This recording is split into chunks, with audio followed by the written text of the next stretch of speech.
चंदनपुर गांव अपनी प्राकृतिक सुंदरता के लिए मशहूर था।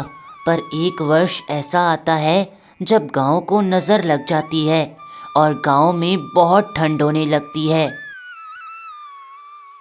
अरे भाई रघु, तुमने मुझे पहले क्यों नहीं बताया कि तुम्हारे गांव में इतनी ठंड पड़ने लगी है, यहाँ तक कि बर्फ भी गिरने लगी है। पहले जब मैं आता था तो ऐसा कुछ भी नहीं था। अरे भाई गोपाल, इस सवाल का जवाब तो हम गांव वालों के पास भी नहीं है। आखिरकार हमारे गांव में इतनी ठंडी के साथ ये बर्फ कैसे पड़ने लगी। अभी कुछ वर्ष पहले तक तो हमारे चंदनपुर गांव में ना के बराबर ठंडी होती है। मुझे तो लगता है ये किसी ज्योतिषी का श्राप है हमारे इस प्यारे गांव पर। चलो चलो ठीक है, मुझे नहीं पता था कि यहाँ इतनी ठंडी पड़ती है, इसलिए मैं साधारण कपड़ों में आ गया। पर तुम तो यहाँ रह रहे हो, तुम्हें तो ऊनी कपड़ा पहनना चाहिए था ना। न जाने क्यों गोपाल की इस बात को सुनकर रघु की आंखें भर आती हैं। वो बहुत उदास हो जाता है।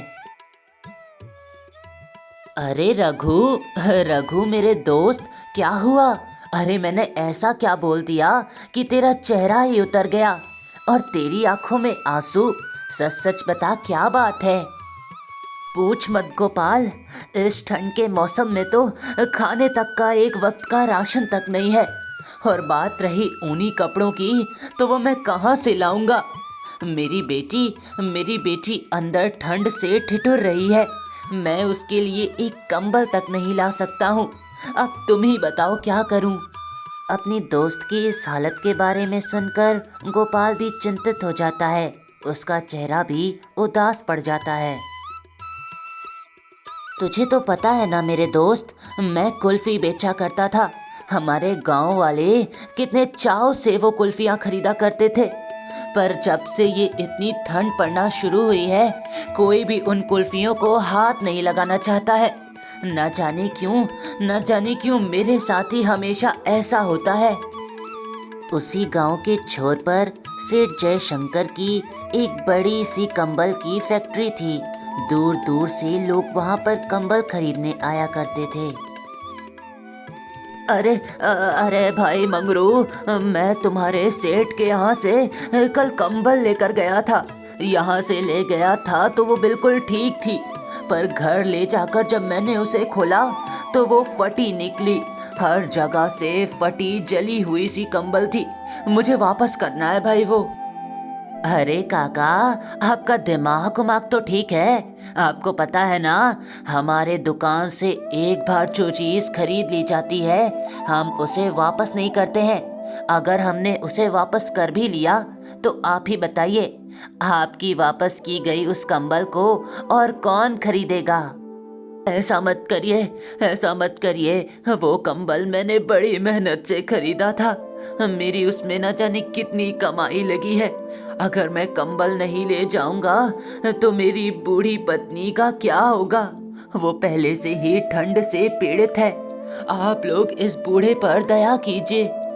अरे काका, अब क्या धक्के मारकर यहाँ से भगाना पड़ेगा? एक बार कह दिया ना कि दी गई चीज़ हम वापस नहीं लेते हैं तो मतलब नहीं लेते हैं। अगर आपकी जगह कोई अमीर व्यक्ति होता तो हम शायद सोचते भी, पर आप जैसे भिखारी लोगों को हम दी हुई चीज़ कभी वापस नहीं लेते हैं।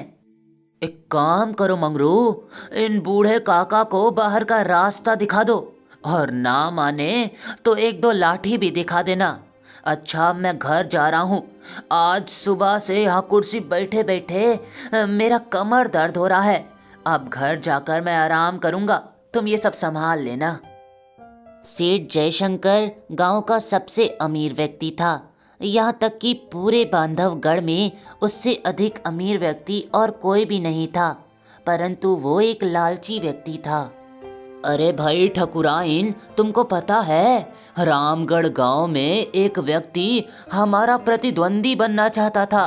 बताओ भला, हमारे होते हुए वो एक कंबल की छोटी सी दुकान खोल रहा था। अब मैंने इतनी बड़ी फैक्ट्री लगाई हुई है और उसे वो छोटी सी दुकान खोलनी है। बताओ भला, मेरे होते हुए वो खोल सकता था? अरे भाई ठकुराइन, क्या बात है? हाँ, हम कब से आपसे बात करने का प्रयास कर रहे हैं और आप हैं कि कुछ बोल ही नहीं रही हैं। क्या ही बताएं अब हम आपको, जब आप अपनी पत्नी की एक छोटी सी इच्छा तक पूरी नहीं कर सकते हैं।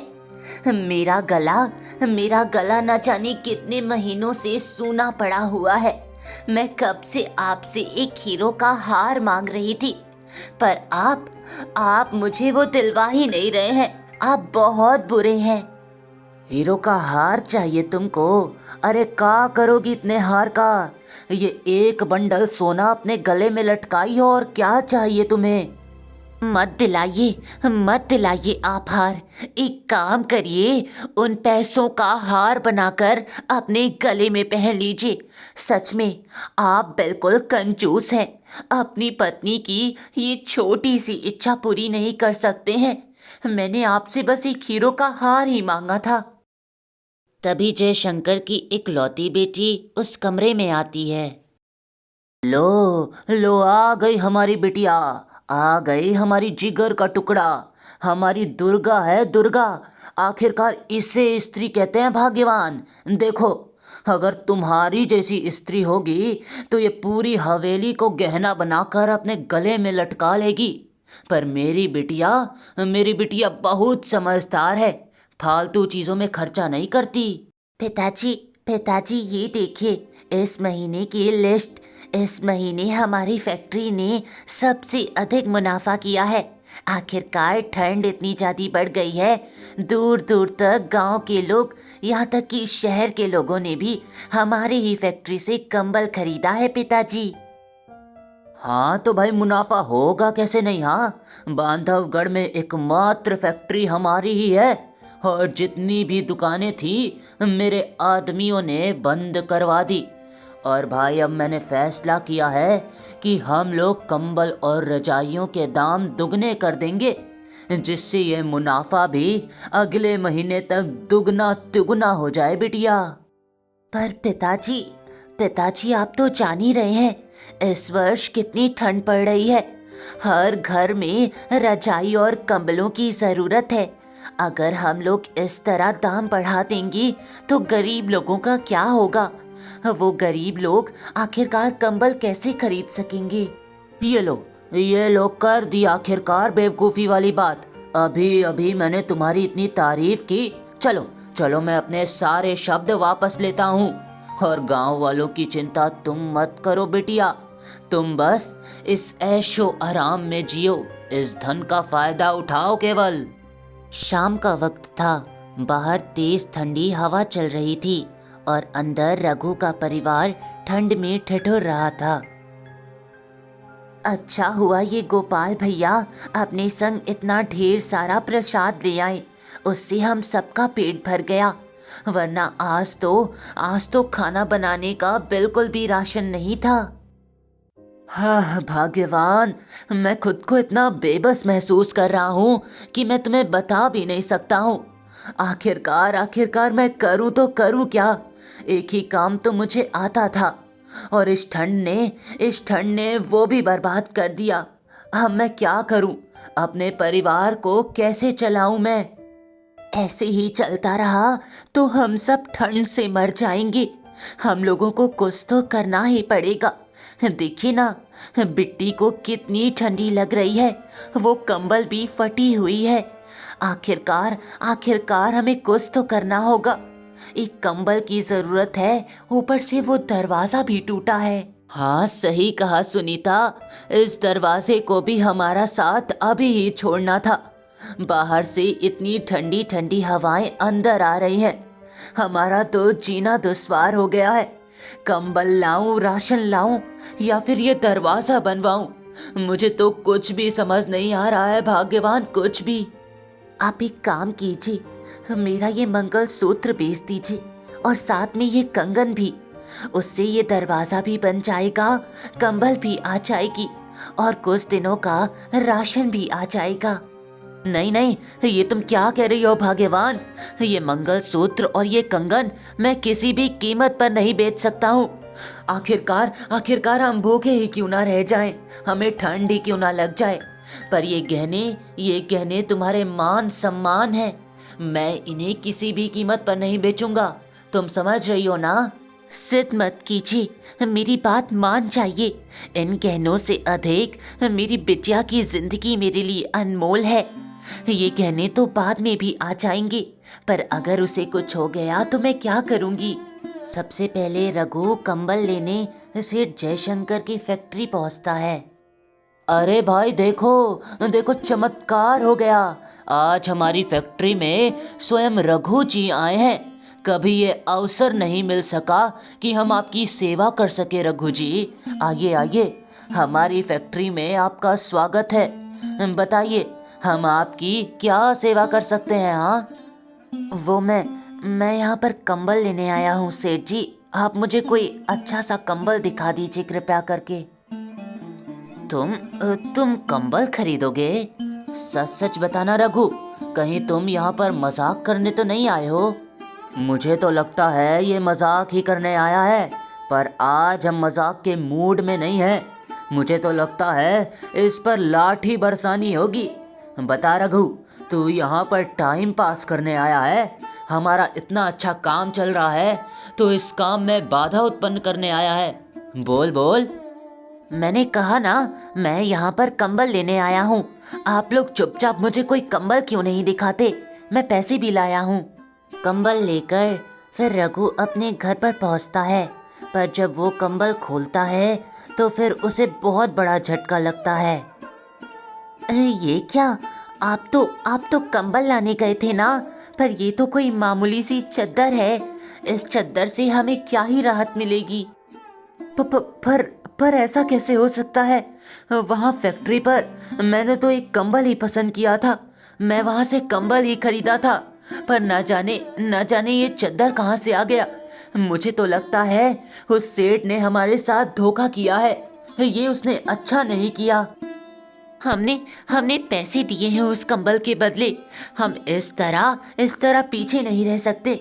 जाइए, ये वापस कराइए उस सेठ को।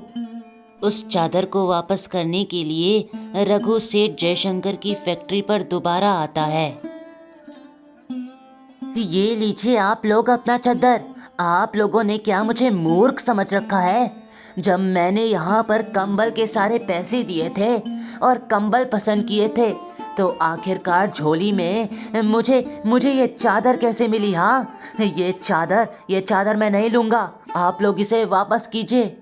बकवास बंद करो। जितने पैसे तुम देकर गए थे उतने में तो ये फटी चादर ही आएगी केवल, समझे? बकवास तो आप लोग कर रहे हैं। वहाँ बाहर साफ साफ कंबलों के दाम लिखे हुए थे। मैंने एक कंबल चुना था और उतने पैसे मैंने आप लोगों को दे दिए।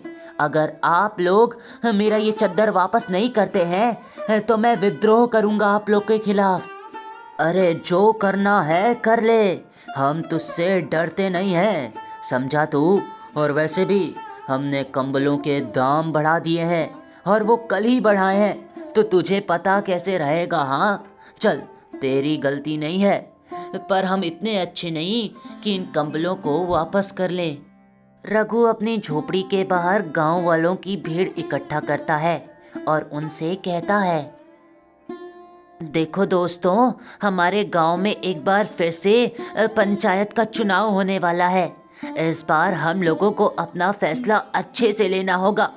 हम लोगों को इस बात का ध्यान रखना होगा कि सेठ जयशंकर किसी भी कीमत पर दोबारा से इस गांव का मुखिया ना बने। इतने सालों से हमें परेशान करता आया है। अरे ये तुम क्या कह रहे हो रघु? भाई, सेठ जयशंकर से अच्छा मुखिया हमारे गांव को और कोई मिल नहीं सकता है। अरे वो कितने अच्छे हैं। पिछली बार जब इलेक्शन था और बहुत गर्मी पड़ रही थी, तब उन्होंने सबके घर में बिजली का तार जुड़वाया था। हमारे गांव में बिजली आ सकी थी। इस बार तो उन्होंने कहा है कि सबके घरों में हीटर लगवाएंगे। हम तो उन्हीं को वोट देंगे। आप लोग बात को समझ क्यों नहीं रहे हैं? ये सब सेठ जयशंकर की चाल है। जितना आप लोगों के लिए वो भला करता है, उससे ज़्यादा तो वो आप लोगों से लूट लेता है। ये सारा काम वो केवल और केवल चुनाव के समय करता है।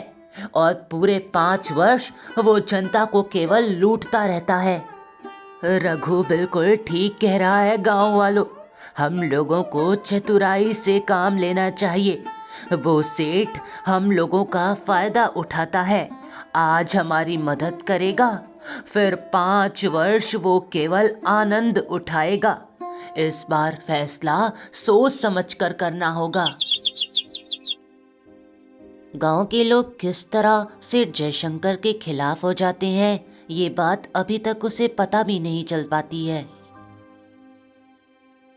अरे मंगरू, क्या हुआ? तुम्हें पता है ना, इस बार फिर से चुनाव नज़दीक आ रहा है। हमें फिर से जीतना ही होगा। हमारे पिता इस गांव में वर्षों से जीतते आए हैं। अगर हम हार जाएंगे तो उनका नाम बदनाम होगा। इसी बात की तो परेशानी है सेठ जी। इस बार आपके जीतने की कोई आस नजर नहीं आ रही है। गांव के लोग तो आपके खिलाफ हैं। वो लोग आपको वोट नहीं देंगे। मेरी बात मानिए तो हमें कोई नई स्कीम निकालनी चाहिए इनके लिए। हाँ, सही कह रहे हो। मुझे लगता है ये काम उस रघु का है। वो हमें धमकी देकर गया था, वो भी हमारे मुंह पर। हमें कुछ तो करना ही पड़ेगा। उस रघु को हम किसी भी कीमत पर नहीं छोड़ेंगे। अगर मैं हारा तो। सेठ जी आप चिंता मत कीजिए, मेरे पास एक बहुत अच्छी तरकीब है जिससे गांव वाले आप ही को वोट देंगे और आप हारेंगे भी नहीं। दरअसल आप सभी गांव वालों में कंबल बांट दीजिए। ठंड का मौसम है, सब खुश हो जाएंगे आपसे। हाँ, बिल्कुल सही कहा। ये कंबल बांटने का तरीका तो बिल्कुल अच्छा है। हाँ, ये सुझाव तुम्हारे दिमाग में कैसे आया? अब मैं हीटर के साथ साथ कंबल भी बांट दूंगा। ये सबसे अच्छा तरीका रहेगा इन बेवकूफ़ गांव वालों का दिल जीतने के लिए। रघु ने बहुत कोशिश की थी कि इस बार सेठ जयशंकर चुनाव में हार जाए, पर गांव वालों ने आखिरकार उसे ही वोट दिया। काश हम भी गांव वालों की तरह सेठ जी को वोट दे दिए होते तो हम लोग इस कदर ना बैठे होते। आज हमारे घर में भी हीटर होता और कंबल होता। देखिए हमारी बेटी किस तरह ठिठुर रही है। ये सब आपके कारण हुआ है। न जाने आपने ऐसा फैसला क्यों लिया। अरे ये तुम क्या कह रही हो? अभी कुछ दिनों पहले तक तो तुम मेरे साथ खड़ी थी और अब यूं अचानक मुंह मोड़ लिया।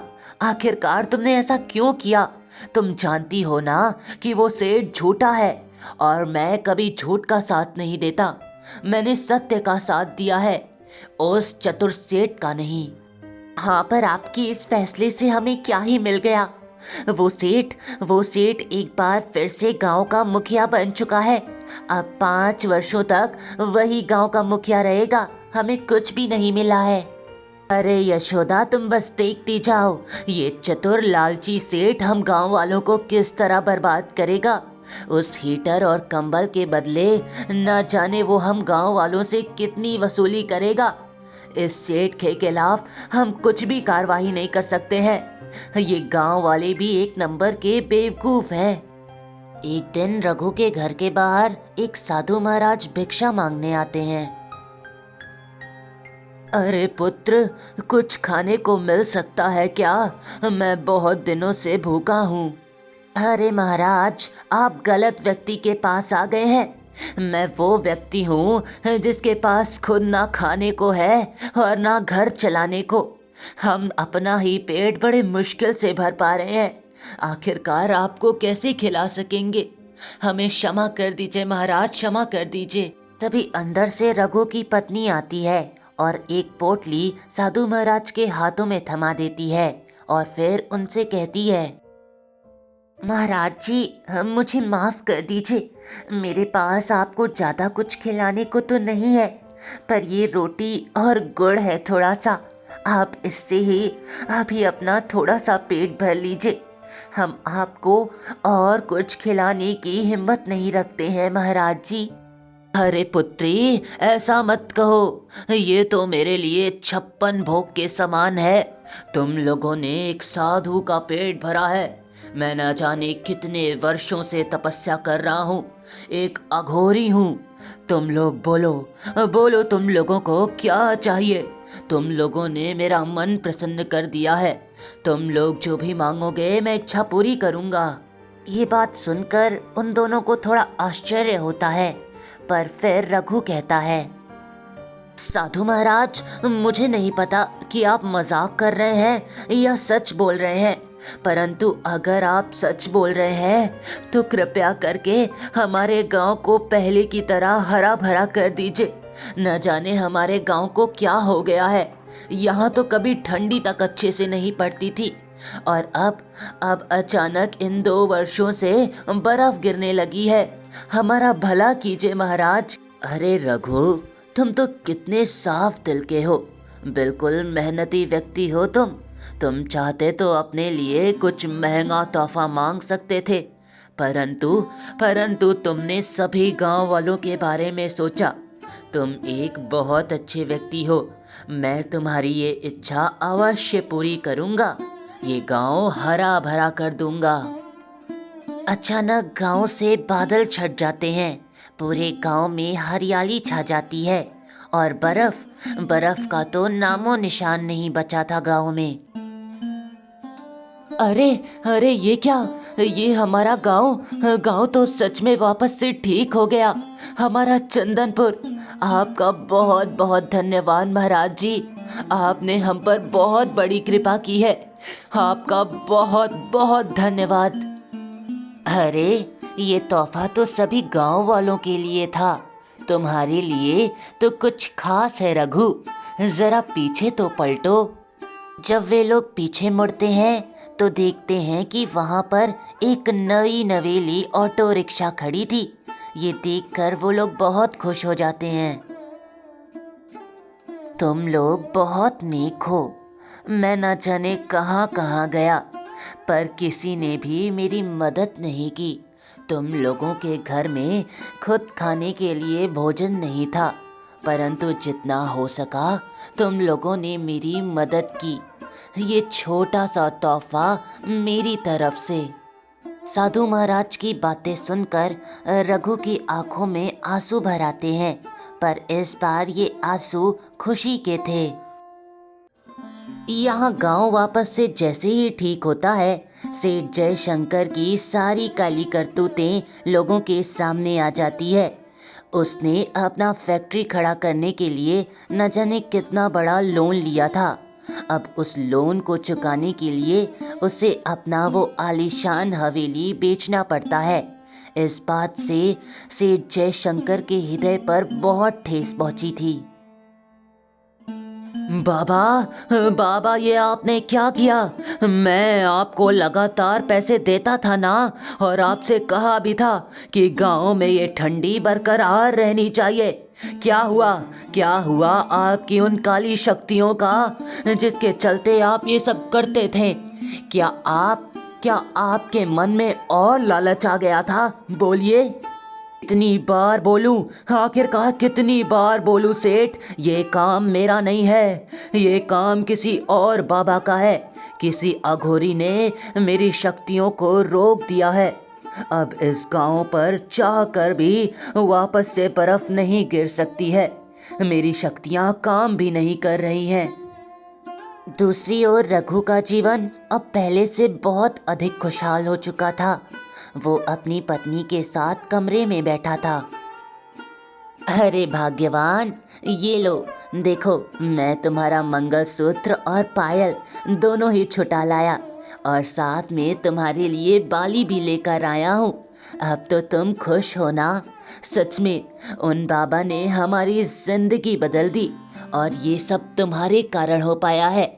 अगर तुम बाबा को उस दिन रोटी और गुड़ लाकर ना देती तो शायद मैं तो उन्हें घर से भगा ही देता।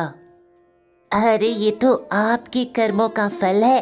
आपने ही सभी गांव वालों के बारे में सोचा, इसीलिए बाबा ने हमें इतना बड़ा तोहफा दे दिया।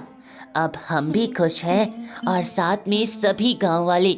शायद ये हम दोनों के कर्मों का फल है। वैसे भाग्यवान, अब तो हमें ऑटो रिक्शा मिल गई है। इसके कारण हमारी कमाई भी अच्छी खासी हो जाती है।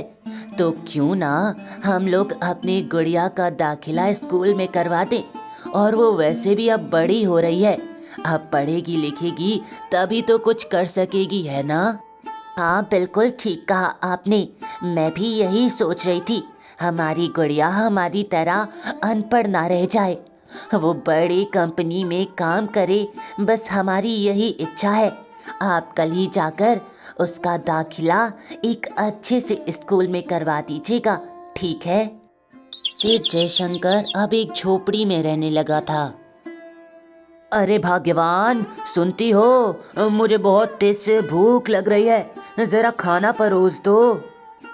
अच्छा ठीक है, रोटियां तो मैंने सेक ही दी हैं, साथ में गुड़ भी लाकर आपको परोस देती हूँ। फिर मैं सोने जाऊंगी, वरना मेरी त्वचा निखरेगी कैसे आखिरकार। क्या? फिर वही गुड़ और रोटी? अरे बेवकूफ़ औरत, ये गले में जो सोने लटकाए हुए हैं उन्हें बेच क्यों नहीं देती? आखिरकार मैं ढंग का खाना तो खा लूं। सारा नसीब में जो था वो चला गया। अब ये औरत भी चली जाती तो अच्छा रहता। क्यों बेचूं? ये गहने मैं अपने मायके से लेकर आई थी।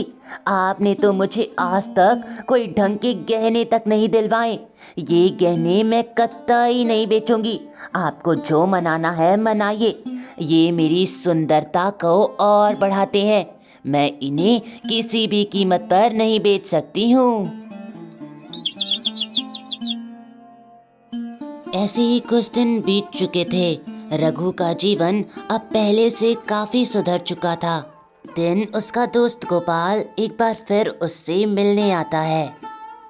अरे गोपाल मेरे दोस्त, तू यहाँ? आज फिर तूने आने से पहले मुझे बताया नहीं। इस बार स्वेटर क्यों नहीं पहना है तूने? हाँ अरे भाई, अब स्वेटर की क्या ज़रूरत है? तुम्हारा गांव वापस से इतना हरा भरा जो हो गया है, सच में अब तो मुझे आज वही बचपन जैसी खुशबू आ रही है जैसी इस गांव में आकर आती थी। मेरा पूरा बचपन इसी हरियाली में, इसी खुशियों में बीता है। सच में रघु, तुझे पता है ना मेरे दोस्त गोपाल, ये सब उन बाबा के कारण हो पाया है। अगर वो अघोरी बाबा ना आते तो मेरा जीवन ना जाने कैसा बीत रहा होता। शायद मैं जीवित भी ना होता। उस ठंड में ठिठुर ठिठुर कर हमारा जीवन कब का खत्म हो गया होता। वो तो उन बाबा की भलाई है जिन्होंने हमारे ऊपर इतना बड़ा उपकार किया। मैं कभी नहीं भूल सकूंगा इसे। ये तो होना ही था दोस्त, तुम्हारी भलाई के कारण ये सब संभव हो पाया है। वैसे मेरे छोटे भाई का विवाह हो रहा है, तुम्हें अपने परिवार के संग किसी भी कीमत पर हमारे गांव पर आना ही होगा।